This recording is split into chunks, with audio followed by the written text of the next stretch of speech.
We are not repeating cycles. We are evolving because our future generations are coming in with different energies. But for much of my life, I've seen the dysfunctional systems, felt the need to make a difference in certain ways or do something about it or live my life differently, recognizing that those aspects about you might be because you're here as a star being to make an impact at this time and place in our existence. Indigos will be drawn to cut through all areas of manipulation and false institutions that are standing in between humanity and clear sight. We are the spiritual warriors, teachers, and healers.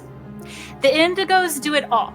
We're like the Swiss Army knife of spirituality. So the main purpose for the Indigos is to bring light into the system through exposing the underbelly of this matrix. Part of starting to tap into this idea of starseeds. Being starseeds, it's the idea that we're here with a purpose, the mission. We're here to play a role, impact humanity, activate our gifts, and all of those things are changing the world, right? By waking up to more of who we are, the fact that we are multidimensional beings, the fact that we are more than just a cog in the dysfunctional system that we were born into. We have much more potential, and by activating that potential, we are changing the world. Welcome back to the Awakening Conversations podcast. My name is Kate and I'm here with my co-host Amanda. And today we want to open up a conversation about starseeds.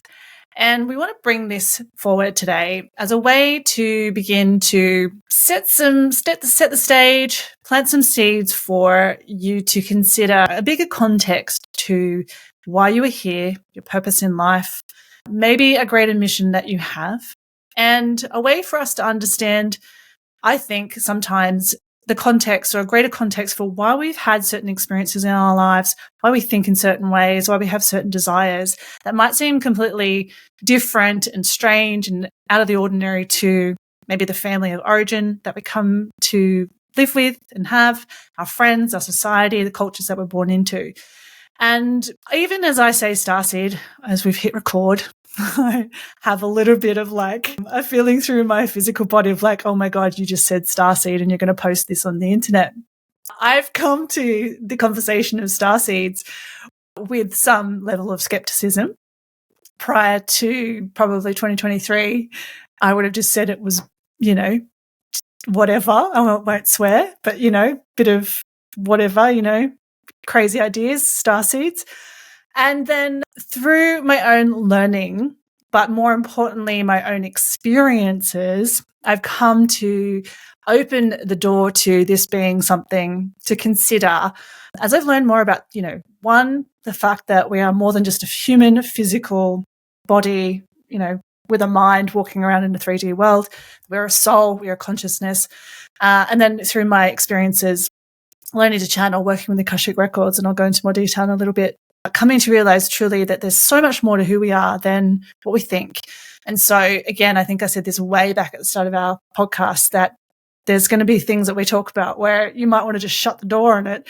But I invite you to keep the door open or allow yourself to open the door and see if you might want to walk through into the conversation about starseeds, because it can be a really affirming way to understand a bit more about yourself, but also just feel less strange, I think, less like random or different, and also ground you in a sense that, okay, there is more to life, there's more to your life, and some of the choices you're feeling called to make aren't so odd, or I don't know what another word is, but that it's perfectly right for you and that there's some bigger reason behind it. So Amanda, excited to talk to you today about starseeds. Same. Yeah. I think 2020 is when I first started to learn about this concept, and it sounded interesting. But the more that I've learned, the more that it funnily makes sense. It's not something that I just speak about with anyone. So hopefully those of you that are listening have an open mind and an open heart, unless you already do feel a strong connection to this concept of starseeds. But really, I think for myself, it has opened up opportunities to understand myself more. And also, I think what we're going to talk about today, it connects us to this greater collective change and experience that we're going through on a grander scale, because it's, as we're going to talk about, our generations have shared consciousness experiences. Like, there are some of us here in our age range that have come here, or that feel like our pasts have put us in some circumstances to be a change in certain ways. Looking at my life from this more zoomed out view, it makes me feel like, okay, my life has this purpose that I from a starseed perspective, I chose to come down here and experience. I made this decision from some higher version of myself. And also, what I think is really cool is, from this perspective, they say that this is Earth School, and Earth School is one of the hardest places to incarnate. And so, if you think about it, we're doing a pretty good job if we're down here in the hardest place, and we're making it, we're doing okay. So for myself, and I think what we'll discuss here, is that there is something distinct about when we were born, when we are incarnated in time. And as we'll discuss, our future generations, they have specific characteristics and specific energy to them. And so to me, it says that we are not repeating cycles. We are evolving, because our future generations are coming in with different energies. I think we're going to listen to some videos here, because it was one particular video in particular that prompted this conversation and this exploration that we're going to have today. Specifically, we're talking about the concept of Indigo Children. And I listened to this video by Kryon, who's a channeler, and it really spoke to me, because I feel like for much of my life, I've seen the dysfunctional systems and felt the need to make a difference in certain ways, or do something about it, or live my life differently. And for a while, it's felt like, why can't I just not see this stuff? Why can't I just go along with my life? But from this perspective, Indigo Children came here to experience those things, to then disrupt and change to see. We have to see these systems in order to make a difference, right? And so that is what has prompted this conversation, and that is what we're going to explore in some of the videos, and then have some further conversation. Is there anything that you want to add before we dive in? Yeah, I want to add that, this topic kind of fits into really beginning to understand the, like you said, great words, zoom out, greater context of what we are here moving through as humans, as souls, as a collective, that we are going through an evolutionary process where consciousness is rising, consciousness is changing. And I think the thing that has always challenged me, I guess, is that as humans, we don't really believe there's anything, don't believe there's anything outside of this planet, right? But truth is, there is. There's more to the universe than just Earth. And, I think we'll see evidence of that soon enough. But with that, the big thing that's really helped me understand or be more open to this, and really to hold it as like this is part of who we are, is really understanding truly that we are multidimensional beings, that our consciousness exists on many planes of reality. And there's a journey through our awakening process to come to understand that, to feel it, to experience it, to be okay with an idea like that. And it's growth. But more and more people are beginning to wake up to and this concept, and feel a draw to more of themselves to have experiences in new ways that they haven't before. And this is us really beginning to sense more and more of this multidimensional nature of who we are. And as you said, even with the indigo, which we're going to talk about, coming in with to have certain experiences to help forward a certain part of our evolution. And I think too, for myself, when I did start to understand this as a subject, I have always felt this, like, it feels lofty, and people have told me it's lofty, heartfelt desire that I want to change the world. Like, I feel like a child when I say that, like, I'm here to change the world, or I believe that we can change the world, and even as I say it, I have this real physical conviction that it doesn't exist in any other aspect of my life when I say something with such conviction. It's like, I know it in my bones, beyond my bones, that we can change the world.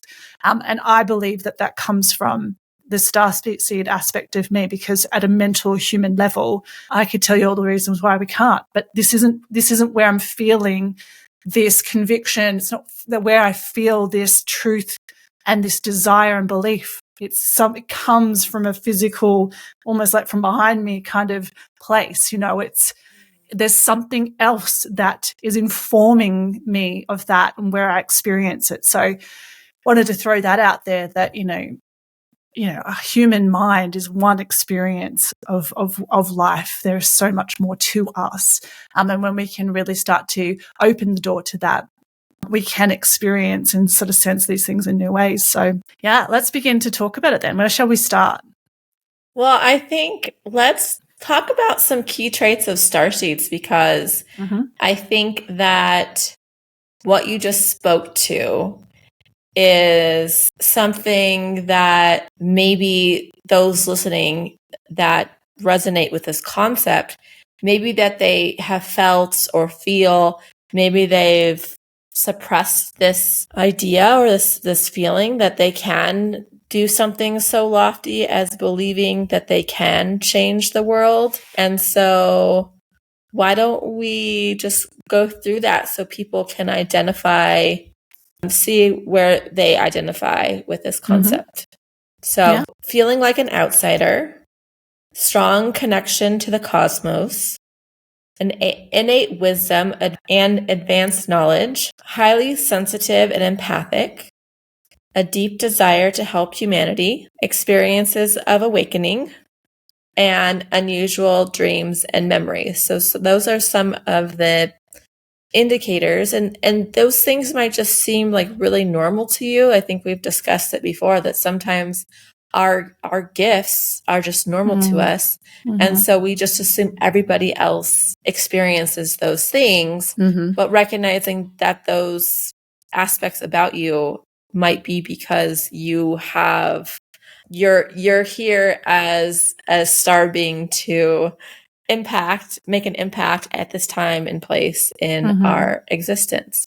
Yeah. And I want to say to that too, that, what we know about starseeds through people who channel, like Kryon, I think Dolores Cannon speaks to this, so this has been around for quite some time, is that these are soul aspects of who we are, who have come here specifically to help assist humanity through the evolution that we're going through right now, through this exact time period, more or less. Like, this is it.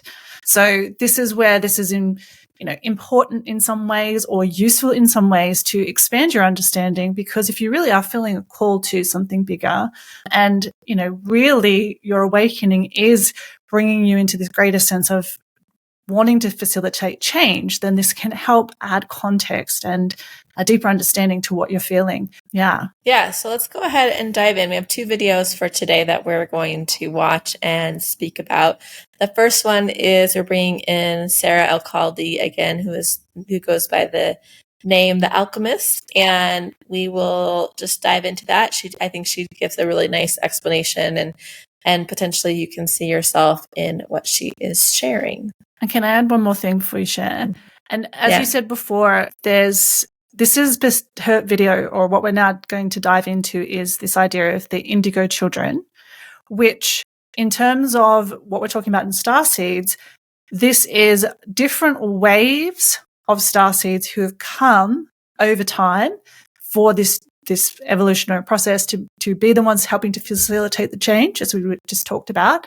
And we're going to expand on that, as you said at the beginning, to how that is. I want to add on to that just to give further context. So the Indigo Children, they say around 1970s to the mid 1990s is when a lot of these children have incarnated. Then we have, after that, the Crystal Children, and then which is about mid 1990s to about 2010s, and then or late 2000s, and then Rainbow Children. And I think there's overlap. It's not like discrete or anything. We're not going to really talk about Crystal or Rainbow Children much, but the Crystal Children, those, well, maybe we'll speak about that after, once we get a context of the Indigo Children. The popular wisdom, do not be so heavenly minded that you are no earthly good, has never been more relevant than when it comes to the indigo ray of creation.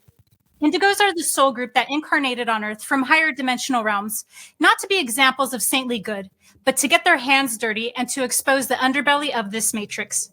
So today I'm going to be sharing who the Indigos are, our purpose here during this age, the main pitfall that we face. Indigos are beings from higher dimensions, or densities, who incarnated at this time to help anchor a new frequency onto Earth. The reason they are called indigos is because they vibrate at the frequency of the indigo ray of creation. This ray is known for its ability to clearly perceive truth. It correlates with the sixth major energy center, the Ajna chakra, or the third eye. So they embody the attributes of this energy center, which are all things regarding perception, clear sight, discernment, perspicacity, intuition, and conscious, the ability to see what is right in any given situation. The indigo ray is the frequency of clairvoyance that can see beyond the third dimensional perception. They can see multiple points of perspective beyond their own because they are connected to the superconscious. So naturally, having a higher viewpoint and an ability to perceive, indigos are here to bring clear vision. We have a strong calling to cut through all illusions that have been holding humanity under its spell. So indigos will be drawn to cut through all areas of manipulation and false institutions that are standing in between humanity and clear sight. You can imagine a warrior clearing a path through tall grass with a machete.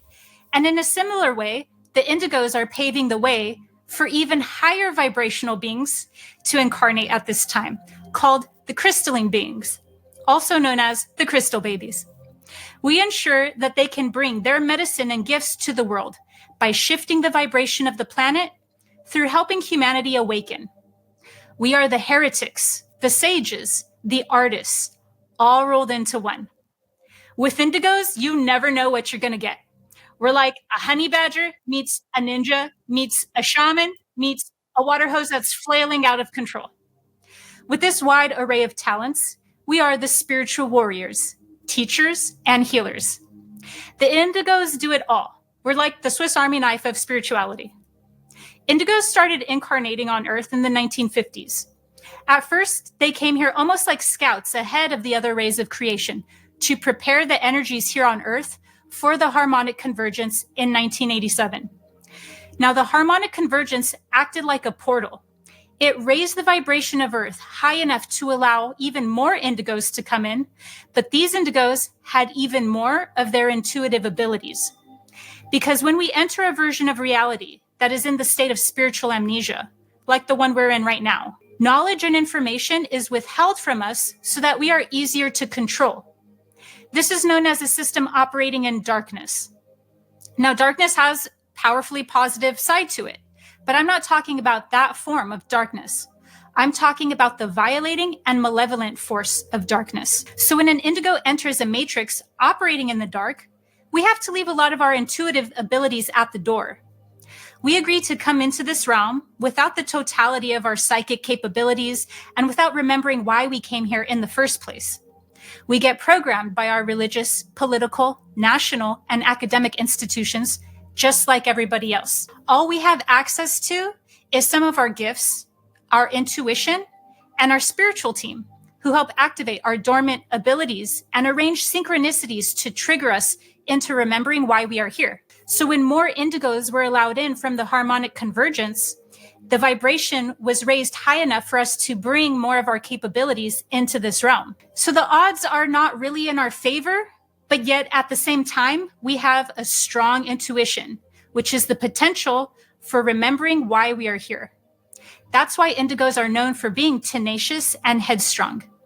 You would have to be headstrong if you come into a reality that is being bad vibes without access to all of your knowing. Because at the very least, you can fall back on your instincts and nature, that something isn't right and you're not just going to let it slide. You're going to question everything. That's also why indigos are known for being rebels. It's typically easier for an indigo to break out of their programming than it is for others inside this experience, because our instincts don't allow us to easily conform to the false systems of authority in place here. We don't put others above us, and we don't blindly accept authority because we operate from the third eye and the crown center. So we know what true authority comes from, which is enlightenment. However, no matter how enlightened an indigo is, we aren't concerned with how enlightened we actually come across. We care more about being right. We will straight up cyber jump you for days with facts about GMOs and the Fed, or any topic in need of shedding light on, so that humans can have more free will. In its most basic sense, light is simply information. This is what we are talking about when we talk about light in a spiritual way. It doesn't mean good. It doesn't mean benevolent. It simply means information. So when we are informed, that's called conscious. So light becomes consciousness. When you turn a light on in a room, you can see more information now with the light on. Before the room was dark, you were not informed. Then the light gave you an ability to see the room. This is what we call information, which will give us free will. You cannot have free will. You cannot have choice if you are not informed. So the main purpose for the indigos is to bring light into the system through exposing the underbelly of this matrix. Because if a collective has more information, then they have the free will now to be informed. You can't manipulate people if they are informed, conscious, and healthy. You would need to dumb them down and constantly traumatize them to keep them fragmented and pitted against one another. You would need to always keep them in a state of emergency so that their limbic system is in constant distress, because that's how you cut off access to the third eye. I took notes. Good. I'm excited to hear. All right. So there's a lot of good stuff in there. And what came up for you in that long clip? What came up for me was listening to that. I was able to, again, have this experience of like joining some dots in my own life. And I don't know if it was Ram Dass that says it, or was it Steve Jobs? Maybe it's Steve Jobs, completely different, same, but different maybe, where he says, it's when you look back, you can see the dots that kind of led you to where you were or where you are. Hearing her say those sort of things about how indigo children have come into the world, that they're here to bring clear sight. They have intuition, conscience, able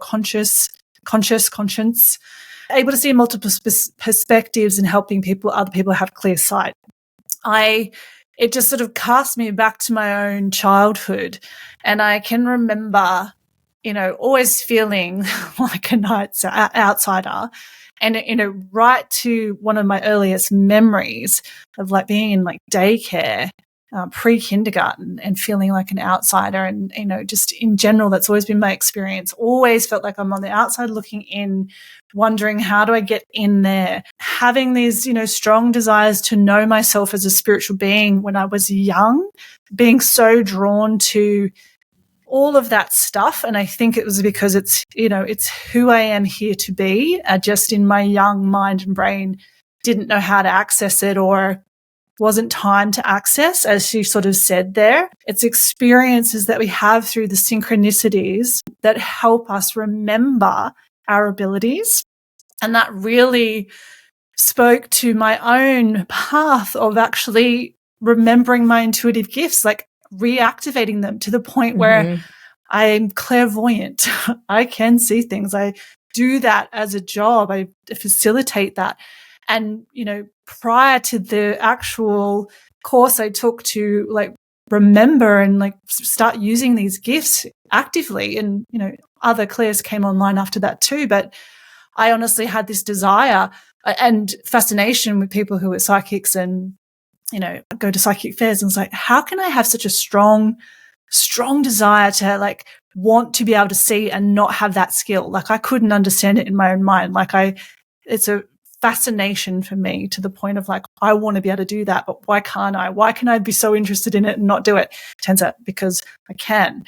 So, through synchronistic moments, it was, meeting someone in the US who's mentioned this thing called Akashic readings. I'm like, what is that? She gives me the name of the person that she has readings with.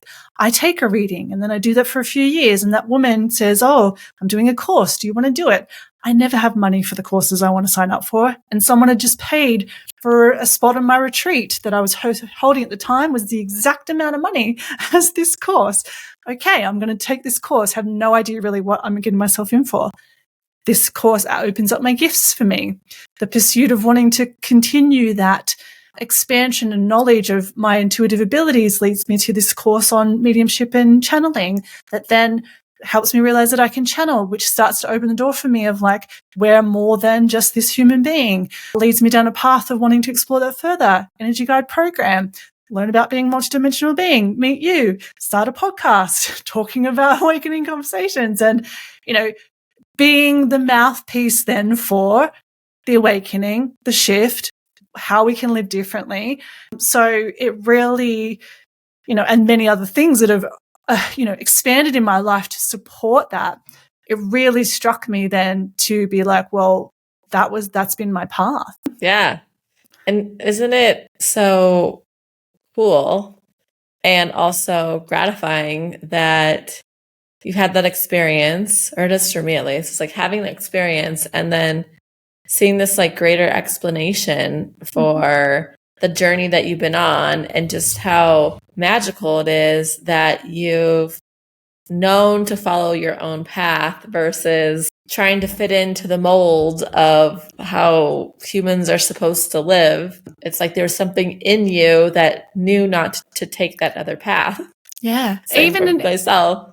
Yeah. And even in how uncomfortable that is, right? Like when you talk to that, I can think of all the choices I've made to honor the part of me that's different and just be that. And it's not comfortable, right? Like it goes against every human instinct and the ego, right? To choose that.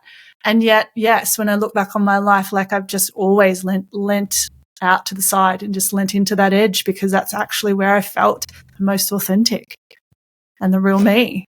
Yeah, and the other did not feel good for myself. No, also, every time you dip in and try to be like that. Oh, I feel sick when I try to go get a real job or stay in one spot or create this like conventional life. Yeah, I had a thought pop in as you were talking, and so it's like the Indigo generation is this bridge generation of where we get to experience both. We get to experience life without these gifts. And what is that like to go through life with these gifts dormant and not activated and suppressed?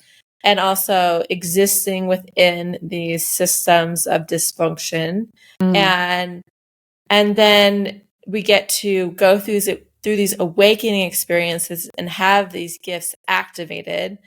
And so it's almost like we have to have life without, our generation had to experience life without it and then life with it to have that contrast. And it also kind of mirrors our generation, kind of the Gen X millennial generation of technology, where it's like, we know what life is like without technology, the analog life. And then we also know. And so it's like, we know the gifts and pros and cons to both, or we can like merge the best of both worlds.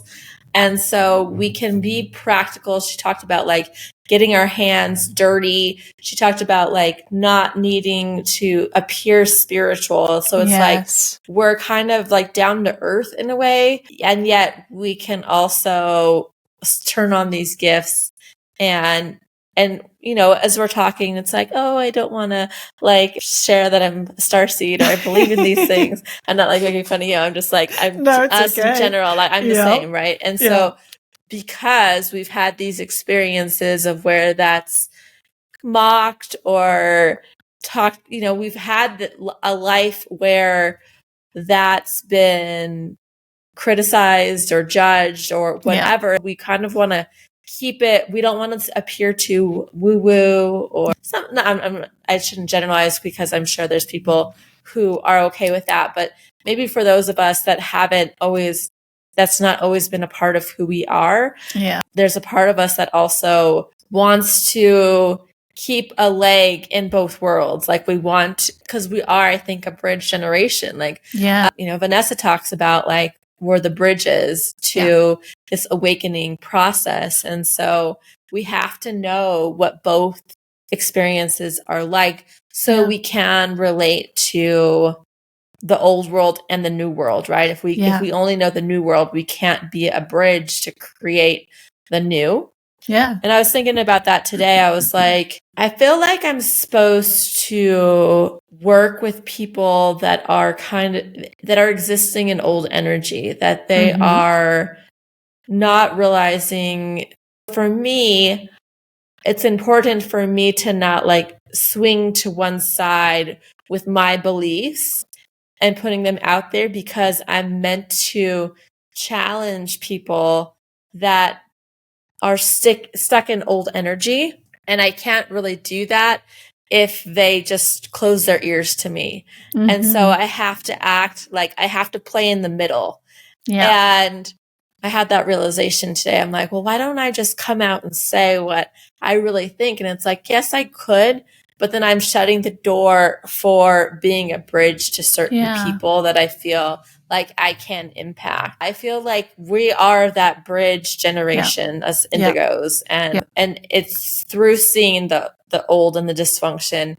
And it's also in embracing the starseed concept, our gifts, and this world of possibilities that is foreign. And I think because we have a foot in the old world, we can kind of bring this idea to those that are maybe thinking it's a little bit out there and weird.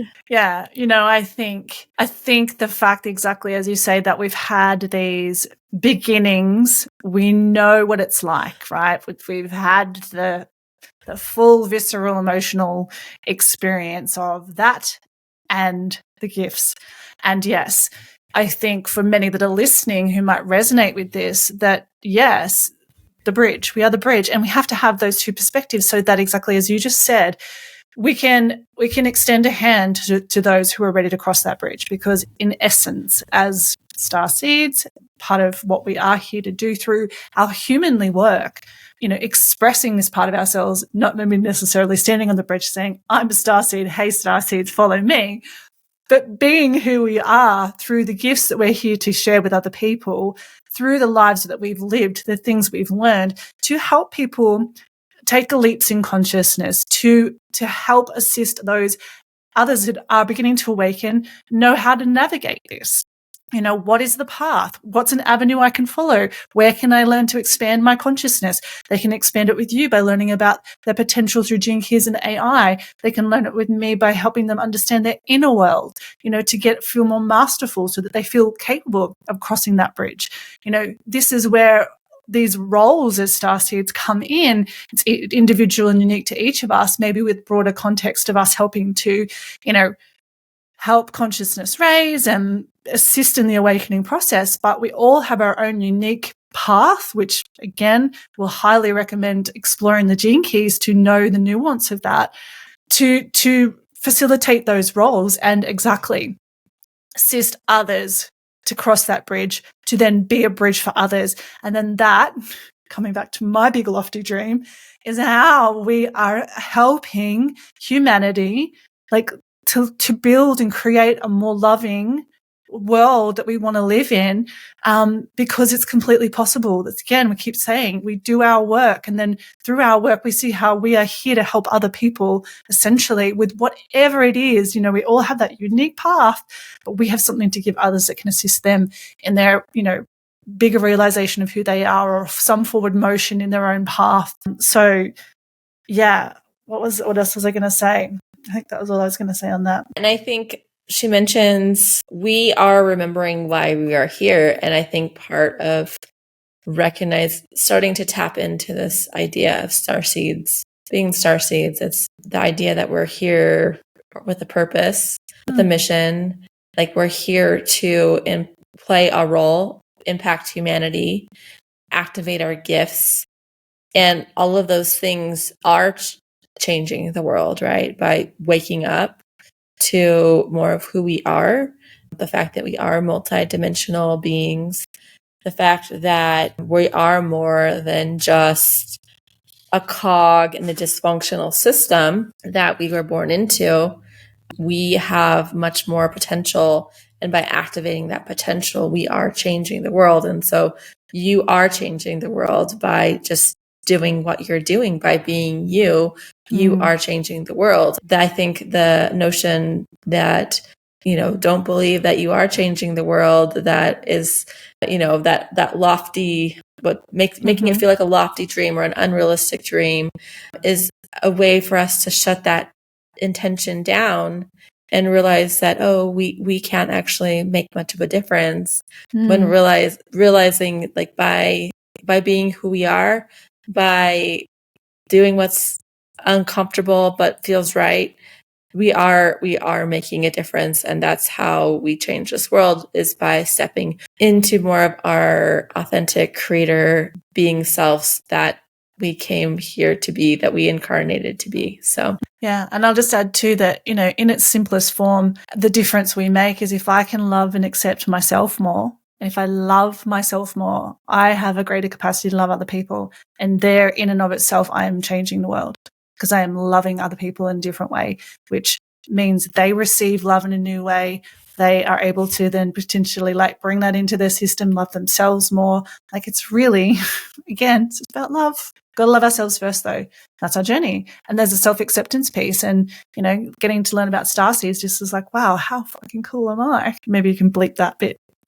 It's another lens, I think, that we can, add to this way of understanding ourselves, and especially those that feel there's a mission or they're driven to do something else and that do feel different and want to understand why. Let's continue watching her video and see what else wants to be spoken to. Is in constant distress, because that's how you cut off access to the third eye. So indigos are here to bring more free will to humanity by shedding more light into this realm. Indigos are not in any one sector. We are spread out. Some of us chose unconventional life paths so that we can be the spiritual teachers, healers, earth grid workers that the world needs.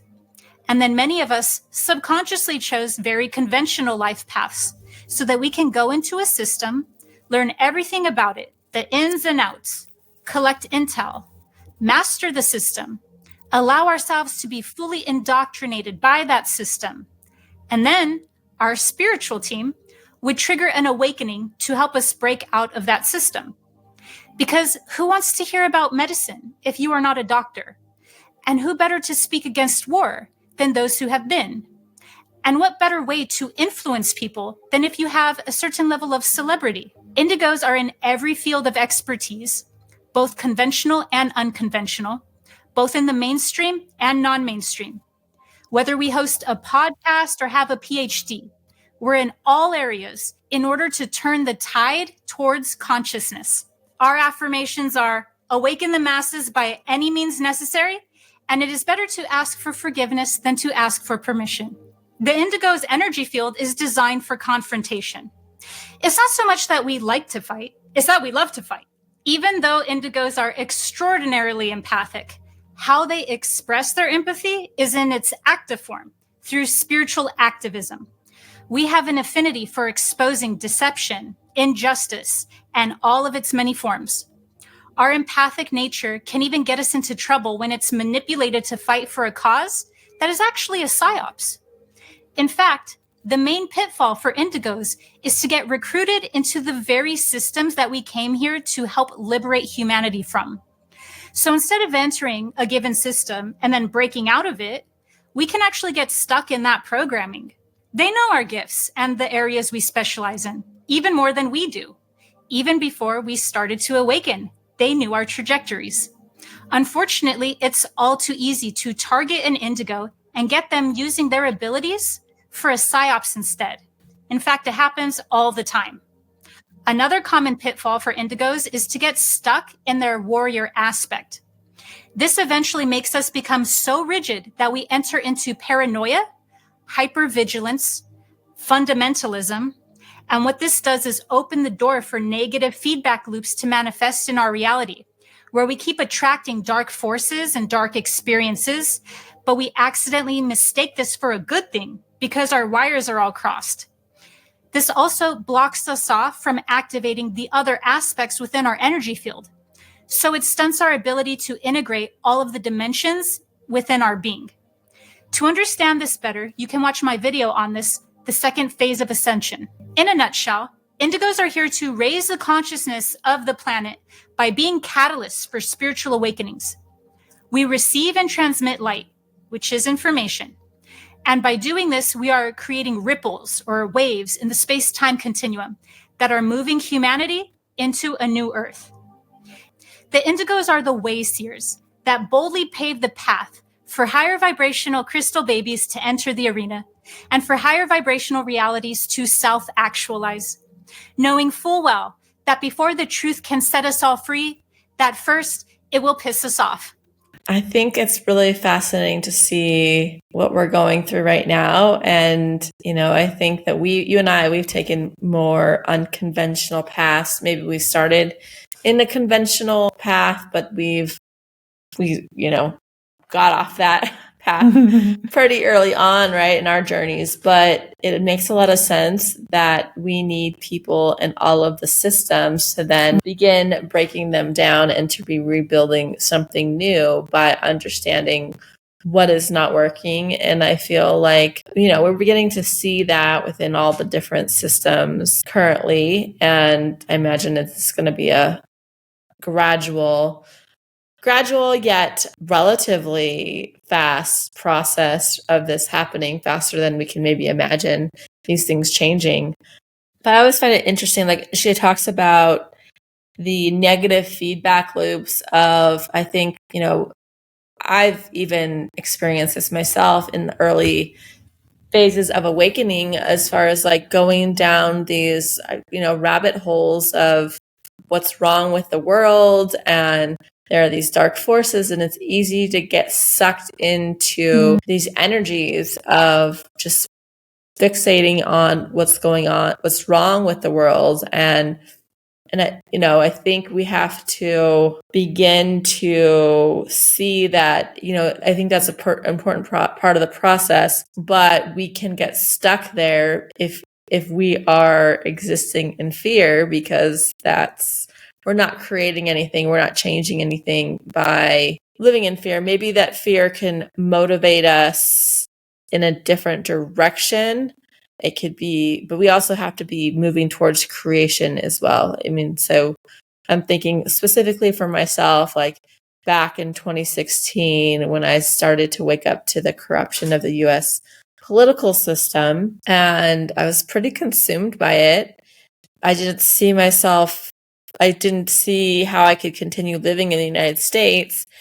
And eventually I had to stop paying attention to it and focusing on what I could do differently. And honestly, like looking back now, my mom passing away was something that really diverted my focus, and like her getting sick and then passing away, it was something that changed the trajectory that I was on, to start paying attention to something different, which then activated something within me, which then prompted me to leave the country, towards something versus only just, there still was fear there, but moving away from something, but it was also motivated by a vision of something, of creation. I think we all go through stages of as we start to see the dysfunction and start to awaken to what are the problems, and kind of have to come to terms with, we can't just focus on all the things going wrong, because that, like, as she said, it's like a psyop. It prevents us. That's actually advantageous to the things that we are fearing, because it just perpetuates us. And so we have to get out of that loop, and we have to go in a different direction in order to live out our missions and purposes as far as what we've came here to do and impact. Yeah, I mean, fear is so mental. And I literally was having a conversation this morning, not that I was in fear, but just I've been in a real mental state, and that's made me feel a certain way. And, I loved your example of life and how you felt when you woke up to the political system. So, you're getting in your head about like, how messed up is this, right? You have this experience with your mom that gets you out of your head into your heart. And of course, losing someone changes things, but you're moving from a mental place to a bit more into your physical body because you're feeling feelings. And that's where you're able to shift, right? So it's like really another great example of how if we ever find ourselves caught in those cycles, where it's that getting ourselves back into our body where we can pull away from fear, where we get back to the place where we can access, our ability to move towards our creatorship. I think that's just such a great example of that. Yeah, as she was talking there about, and as you said, that many of us are here to sort of change systems, and we come into it from all walks of life. I think it's great to hear that. And there's another video that we've watched prior to this, whether we show it or not, that again spoke to that we're here to be in all these different places to facilitate these different kinds of conversations. And it made me think that I've had a moment back, I don't even know, like 2017, maybe 2015, journaling one morning. And I had this realization that I'm here to be this kind of like normal person, normal looking, normal seeming, nice person, so that I can make these things more accessible. Like people aren't like, threatened by me, hopefully. But do you know what I mean? Like that my presence and who I am is to be this approachable, in some ways, person, so that I can speak about spiritual things, about these different kinds of topics in a way that people are like, okay, maybe I can listen to her. I can relate to her because she seems quote unquote normal, or you know what I mean? Like, yeah, totally. Normal, approachable, and not threatening or weird. I feel I am weird, but I love my weird. I'm not weird in any kind of like, I have blue hair and whatever. Not that there's a judgment on that, but do you know what I mean? And so that feels like, a testament to that. Like we're all in all places. Some of us will have blue hair, and that's going to connect with a certain type of people. We came here for that. It's all by design. The other thing I want to say too, where she was talking about, we're not here to fight. We love to fight or something like that. I don't love to fight. I love to love. But what I really thought there was that, it's here to really expose injustice. I also wanted to say too that it doesn't always have to seem loud, and it can be in these ways that it's simply how we are with people in our lives, that we might be the ones offering up the bigger perspective. We might be the one who's, offering the zoom out so that others can have a broader perspective of their lives and like open their eyes, open their minds, begin to have this opportunity to awaken to more than they're currently seeing, perhaps if they're fully in fear. So, as a starseed and anyone awakening and resonating with this, it can be simply that as well, that your way of exposing injustice can be in that kind of more, let's say, micro level, to all the way out to being someone like a leader out in the field, maybe in government, maybe in just whatever arena, very vocal with a large audience. So it can be anywhere on that spectrum. Yeah. And I think a fight doesn't have to be what we envision a fight being. It can be being determined and persistent, and also being just determined for a cause or a mission. It's like we're almost like warriors, like we're here for a cause, but it doesn't need to look like a physical altercation in terms of fighting. Right. It can be in subtler ways. Like we can fight energy. Well, I don't really love the fighting concept either, but at the same time, it's like, the martial art Aikido. It's like, it's through using someone's force and you move out of the way and like the force turns back on them. I think that's what it means. But it's like you can hold up, you can in a way expose those systems through turning their energy back on themselves. If that makes sense, right? Like, but we can do it by asking questions, by exposing things that don't. For me, it's like I like to expose things that doesn't make sense, that's inconsistent and like hypocritical. Like by asking questions, someone can expose themselves by just, and I don't even have to like come at them in a combative way for them to be exposed. Like I enjoy doing that on social media where it's just I ask a question and the other person, either they have to ask themselves or other people see. And so they no longer want to come at me because I've diffused it with a question. And it wasn't not a punch or a poke, literally just a question. There's ways that we can fight in ways that we don't necessarily think of fighting. Yeah, I really love that example. Yeah, and that's important to understand because, the fight is for growth, for love, for a better world, not to simply just be, I'm right, you're wrong. Right. We're here to expose injustice, to show what is not working, to show there is a better way. And I love your example because you're leading in how we can show a better way, like by questioning. It's just simply questioning. Like we're peeling away a layer of the onion at a time to get to the heart of it. And is that heart pure or is that heart rotten? It's just a question. It's not an attack. It's just like, well, what about this? What about that? We hope you're enjoying today's episode of the Awakening Conversations podcast. And if you are, we'd love for you to hit subscribe. This helps us enormously to grow our channel and to get these conversations in front of more and more people. We really appreciate you being here and tuning in. So let's now return to today's episode. So yeah, I think that's a really wonderful example.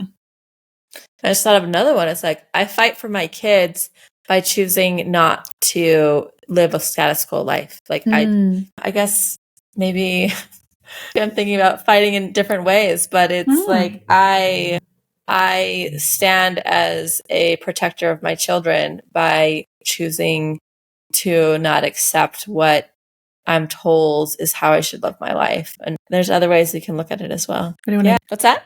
Where would you like to go from here? Can we just listen to the other one? And we can, because we are at an hour, but I think we can just we'll be trimming keep some in of that. Points that are pertinent. Yeah. Okay.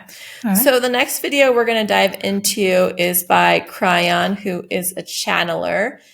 And, well, his name's not Kryon, but he's channeling an entity called Kryon. And he is talking about Indigo Children, and there are some similarities and some new information. So let's dive into that one and see where it takes our conversation. There were seeds planted 25 years ago, seeds of consciousness within the DNA of so many individuals that would then emerge now.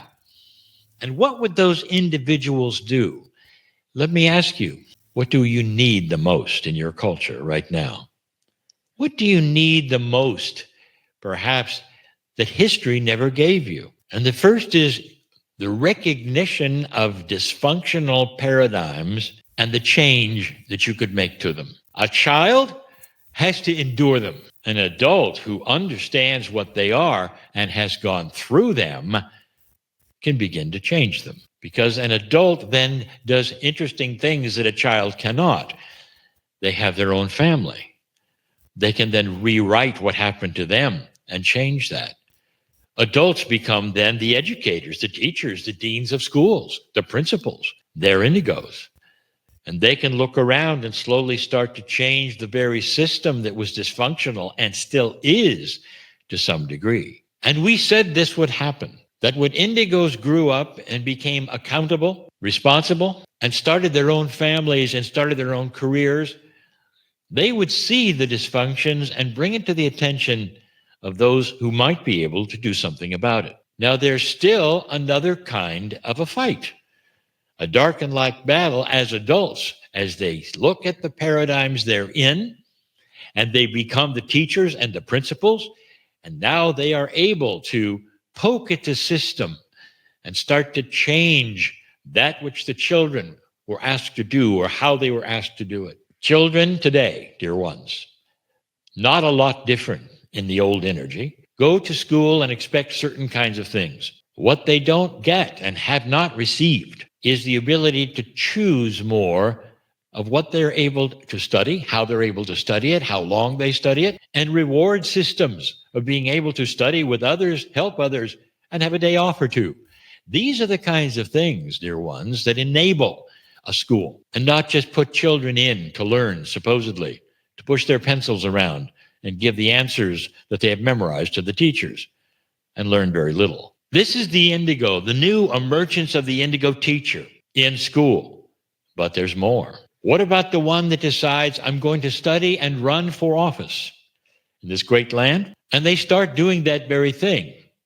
And they start perhaps in their local councils, and it graduates perhaps to the state governments, and pretty soon they learn the ropes of something that is broken, the political system. And you know what I'm speaking of. It has become the most dysfunctional thing in this great land that I sit in for all the citizens. I told you in the address I gave you, the state of the planet, that it wouldn't matter much who won your election. Now you know who won your election, but it still won't matter much because it isn't about accomplishing things. It's more about fighting with the other party that didn't win. And the party that didn't win is going to fight with the one who did win. So instead of making good laws for citizens, they will invest in fighting the other party, bringing it down. And so, dear ones, you have the fight that is on, and the indigos will see this. And in that which they do next and run for the offices they do, they now start another decade of growing into that system and changing it from the roots. Systemically, they say it is broken. So systemically, it can then be fixed with a higher consciousness that will go in and say, we don't fight with each other about what has happened or who is right or who is wrong. Instead, we present that which has integrity of our ideas, and we capture the tolerance of allowing the other side to talk to us or be there with us. You might say it's a return to how it was designed, how it was set up, how it actually worked for a while. But the indigos are here to take the positions of power. Eventually, you will see younger politicians making much better decisions, dear ones, and affecting that which is the population, which will see it, understand it, and say it's about time. There is a revolution at hand. And the revolution isn't about young people. The revolution is about higher consciousness within the young people. Those indigos who arrived by the millions in these last 25 years knew at some level who they were, that they would make these kinds of changes, and they wouldn't make them by marching in the streets. They wouldn't make them by having rallies. They'd make them one at a time in meetings where they said, here's a better way. Did you think of this? And we're going to then slowly rise to a position of power so that we will be able to change these things and make them far less dysfunctional. This is not your grandfather's world. Why are the rules the same? And they'll say, let's change them. The emergence of the indigo is the greatest gift for your cultures. And they're not just in America, dear ones. They're all over the world. They're having different kinds of impacts. They think different, and you'll see it. And now it's time for them to start taking the reins of the very institutions they had to endure when they were children. It's a gift for them as well. It's a gift for their children as well. It's a gift for the planet. I will be talking more about this, the emergence of the indigo. And so it is. If you There we go. Yeah, I was going to say, so when I listen to that, it makes me think of you. I mean, obviously you have children, but you're a mum that I know that is living that. You know what I mean? Your choices for your life, your choices have been for your family. You're definitely someone, holding the space for your children to be that next generation that helps fulfill my deepest desire because you're bringing them up in a way where at their young ages, you're helping them see and know their full potential, not be, going through the things that we went through in a system that wants us to conform, be the same, that we've spoken about many times in previous episodes, and that, you're really living into this aspect of you. And your life is such a great example of it. Thanks. I mean, I think it does resonate. And, I look back and we've talked about before how our resumes, we look at our past and we're like, this is an interesting journey that I've been on. What's the through line here? And, I chose to study psychology in my undergraduate. And in retrospect, I did that because there was something in me that wanted to understand dysfunctional family dynamics. And so there's that. And then he talks about dysfunctional schools. And it's like, I look back at my schooling and through my work, I'm like, yeah, school was not good for me. But it was just something that I have to do because that's the paradigm, that's the belief system. I did it, and it was it did not serve me. And maybe college sort of, but my schooling experience was not a great one. But in retrospect, I had to see the dysfunction in families. I had to see the dysfunction in the schooling system in order for me to, what is it he said? It's like a reaction to the dysfunctional paradigm. And so the children can't change it. The adults have to change it, right? To change it so the children can have a different experience. And only through experiencing that dysfunction, then can we choose something else. In retrospect, it's like, I got to have that experience so then I can do something differently and choose something differently. And I also think it's fascinating that he mentioned fighting a lot in there after we just had that back and forth about fighting. And what I put down was a new way of interacting, right? Because I think the old way of doing things was fighting in a dysfunctional way. And then I think for us, it's like we're learning to communicate. We're learning to obtain our desired results, our desired changes. Like we can't do it through what we think of fighting, right? We can't. Yeah. We're having to see where that energy is within us, because I know my old way of doing things was more of a fighting approach, because that's what what I knew is like, how do you get something is more of an old, more primitive way of doing things. And, my dad always said it's like you get more with honey than you do with vinegar. Yeah. It's like learning how to be a more nuanced individual and to communicate and and it's like you talk about these new leaders going into these realms, and it's not through the same mechanisms of not playing the same game. And I think we're seeing that in politics. It's like there's certain individuals that I've seen that choose to play the game differently, and they stand out because they're not playing the old game. And I think there's going to be more and more of those people who choose to operate in a more loving, inclusive, or it's not a combative way, but more of like, how can we meet people and listen to people and try to use our communication in an effective way, which I think has not always has not been the way in terms of trying to solve problems. Yeah. Yeah. I mean, what really stands out is like seeking to understand the other side. Like, how do we come to a mutual agreement? How do we create a balance for both? Like, how do we take the best of what you have and the best of what we have and marry them together? You know, like the thing that I've always seen with politics is like, even in Australian politics, it's like one side will just literally say no to the other side, even if the other side's idea is really good. You know, it's almost like the mentality is to go in, well, if I'm in this party, I'm completely opposing you no matter what.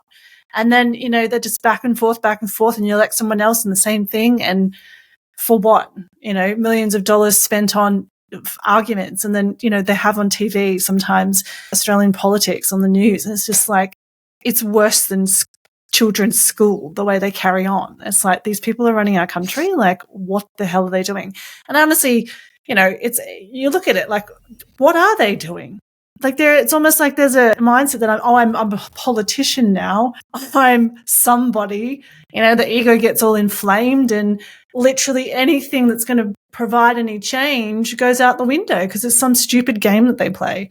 However, as you said, there are people coming in now who are different, having a different conversation, speaking in a different way, and truly beginning to set the stage for actual change and forward motion to happen, which is exciting to see. But yeah, as he spoke about, it's now these systems that are broken, there are opportunities for us to fix, and that's what we're starting to see.